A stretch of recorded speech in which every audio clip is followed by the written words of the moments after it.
In 2025, something happened that almost nobody saw coming.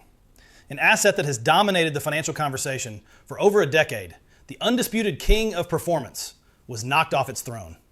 For the first time in more than 10 years, Bitcoin was the worst performing major asset. While old school gold soared and delivered incredible returns, Bitcoin actually lost money. The data is stunning, and it points to a massive shift that every investor needs to understand. Forget the hype, forget the speculation, and forget what you thought you knew about the battle between digital gold and physical gold. We're not dealing with opinions today. We're sticking to the hard numbers. Today, we're going to get into the charts and the data that explain this historic role reversal. Here's the plan. First, we'll look at the shocking performance numbers from 2025 side by side. Then we'll unpack the 3 big reasons why gold had such an incredible year. After that, we'll flip the coin and look at the 3 major headwinds that caused Bitcoin to stall out and fall.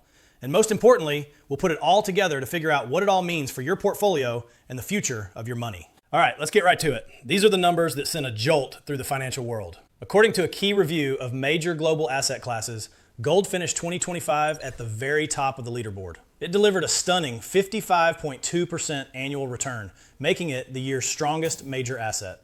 Now, look all the way down at the bottom of that same list. You'll find Bitcoin, which posted a negative 1.2% return for the year. Let that sink in. In a year where some assets were flying, the perennial champion went backward. To really understand how big of a deal this is, you have to see it in historical context. This was the first time since this kind of performance tracking began back in 2011 that Bitcoin has ever finished a calendar year in last place. For more than a decade, it was almost a given that Bitcoin would be at or near the top of the list. 2025 completely shattered that assumption. Now, to be fair, we have to zoom out and keep some perspective. If you look at the bigger picture from 2011 to 2025, Bitcoin's long-term performance is still in a league of its own. Its cumulative return was an incredible 315,000%. Gold's return over that same period was a respectable 171%. The long-term story still overwhelmingly favors Bitcoin, but the market doesn't care about the past. It's always looking ahead. The story of 2025 wasn't about history. It was a violent and abrupt departure from a decade-long trend. It leaves us with the most important question for any investor today. Why did this happen?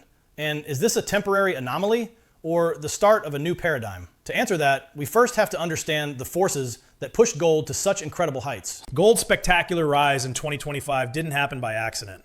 It was a textbook reaction to a combination of powerful, traditional forces. There are 3 main factors to break down. First, and most importantly, gold returned to its ancient role as the premier safe haven asset. In times of deep geopolitical and economic uncertainty, capital doesn't look for innovation. It looks for safety. And 2025 was a year filled with uncertainty. As global tensions simmered and economic anxieties grew, investors made a classic flight to safety, moving money away from riskier assets and into an asset that has preserved wealth for centuries. Gold was the primary beneficiary of this global shift. And it wasn't just individual investors making this move. It was the quote-unquote smart money at the highest level. For the 3rd consecutive year, central banks around the world continued their significant buying trend, absorbing massive quantities of physical gold for their reserves. While final year-end data for 2025 is still being tallied, the trend is undeniable. Nations like Poland have been notable buyers, part of a wider trend among emerging market central banks to diversify away from fiat currencies. Central banks don't buy gold for speculative gains. They buy it for long-term stability. When the institutions that control the world's money are stocking up on a physical asset, it sends a powerful signal about their outlook on the financial system. The second major factor was the persistent shadow of inflation. While headline inflation rates may have cooled from the fiery peaks of previous years, underlying price pressures remained stubbornly high, continuing to eat away at the real value of cash. Savers and investors globally were looking for a proven store of value, an asset that has maintained its purchasing power not just for years or decades, but for millennia. In this environment, gold was the obvious and most trusted choice, acting as a powerful and effective inflation hedge all year long. Finally, the third driver was a technical breakout of generational significance. For years, gold's price had been consolidating on the charts, building up energy within a massive pattern the traders and technical analysts were watching closely. In 2025, that move finally came. After decisively breaking through key long-term resistance levels, gold began a powerful, sustained upward march. The rally saw gold pushing toward the $4,000 mark, establishing new all-time highs in the upper 3,000s by the latter half of the year. This wasn't just a fleeting price spike. It was a technical confirmation that a new secular bull market for gold was firmly underway. While gold was enjoying a perfect storm of bullish tailwinds, Bitcoin was facing its own powerful headwinds. Its story in 2025 is one of massive volatility, regulatory friction, and a tough identity crisis. The first factor can be interpreted as the great ETF hangover. The market seemed to follow the classic principle of buy the rumor, sell the news.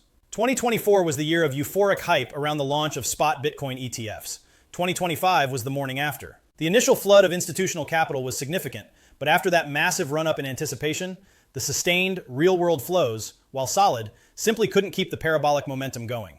The year was a roller coaster of extreme volatility. Having already entered 2025 in six-figure territory, Bitcoin went on an incredible run, printing a stunning new record high by briefly trading above $120,000 in the fall. But this peak proved to be a classic blow-off top. The market had gotten far ahead of itself, driven by leverage and speculative fervor. What followed was a sharp, painful correction into the end of the year. This retracement was so severe that it wiped out all of the year's impressive gains, dragging Bitcoin all the way back down to finish the year with that slight negative return of 1.2%. It's a brutal lesson in market psychology. The second headwind was the complex and evolving global regulatory landscape. While the ETF approvals in the US were a landmark victory, the regulatory battle was far from over. In the United States, the persistent lack of a clear, comprehensive federal framework for digital assets continued to cast a long shadow of uncertainty over the industry. This ambiguity makes it difficult for large, conservative pools of capital to enter the market with confidence. Meanwhile, across the Atlantic, the implementation of the Markets in Crypto Assets (MiCA) regulation began to take full effect in Europe. This sweeping legislation, while designed to provide clarity and protect consumers, also forced the industry to adapt. It created significant operational hurdles and market friction, particularly for some stablecoins. While these regulations are a necessary step toward the market's long-term maturation, in the short term, they contributed to the risk-off sentiment. Finally, the third and perhaps most telling factor was what the market revealed about Bitcoin's true character. In 2025, Bitcoin was forced to answer the question, is it digital gold or is it a high beta risk asset? The market gave a fairly clear answer. When the macroeconomic environment turned risk off, Bitcoin behaved not like a safe haven, but like a high-growth tech stock.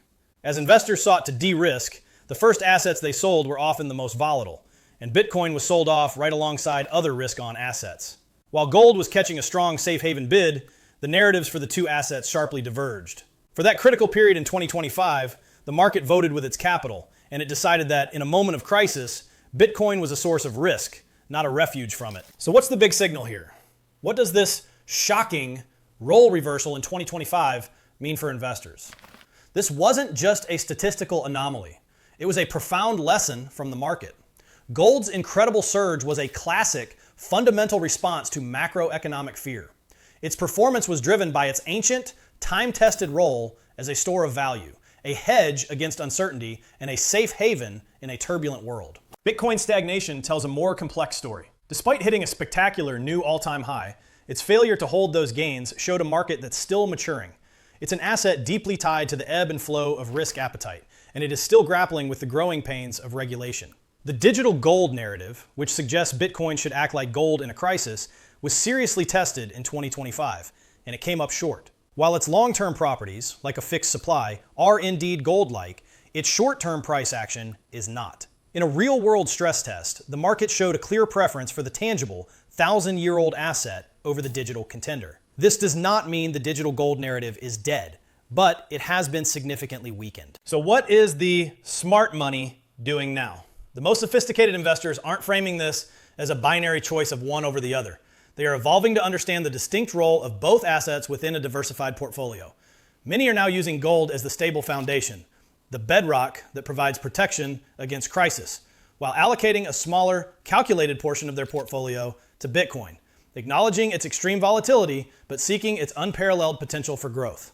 One is for defense, the other is for offense. We also have to consider the sheer scale of these markets. Even after its spectacular 2025 performance, estimates of gold's total market capitalization continue to dwarf Bitcoin's. The total value of all the gold in the world is estimated to be more than 7 times larger than Bitcoin's market cap, which briefly peaked around an estimated $2.2 trillion.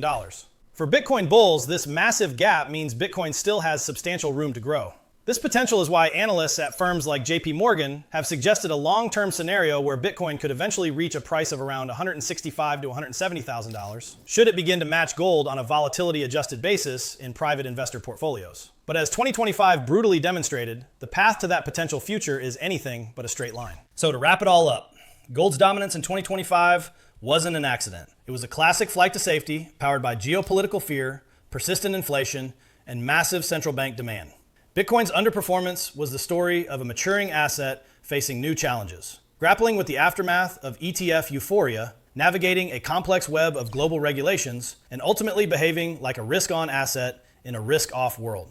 Bitcoin lost the battle in 2025 because when push came to shove, the global financial system still trusted the old guard over the new contender in a moment of crisis. But it's critical to remember that this is just 1 year in a financial story that will play out over decades. The big question every investor should be asking now is this: was 2025 a temporary reversal, a one-time event driven by a perfect storm? Or was it the beginning of a new, long-term trend where gold permanently retakes its crown from its digital rival? And how does the upcoming Bitcoin halving cycle factor into this complex dynamic? In my next video, we are going to look into the on-chain data, the leading economic indicators, and the institutional flow data that points to where the smart money is positioning itself for 2026 and beyond. We will analyze whether the trends from 2025 are accelerating, reversing, or stabilizing. Make sure you are subscribed with notifications turned on so you do not miss that essential analysis.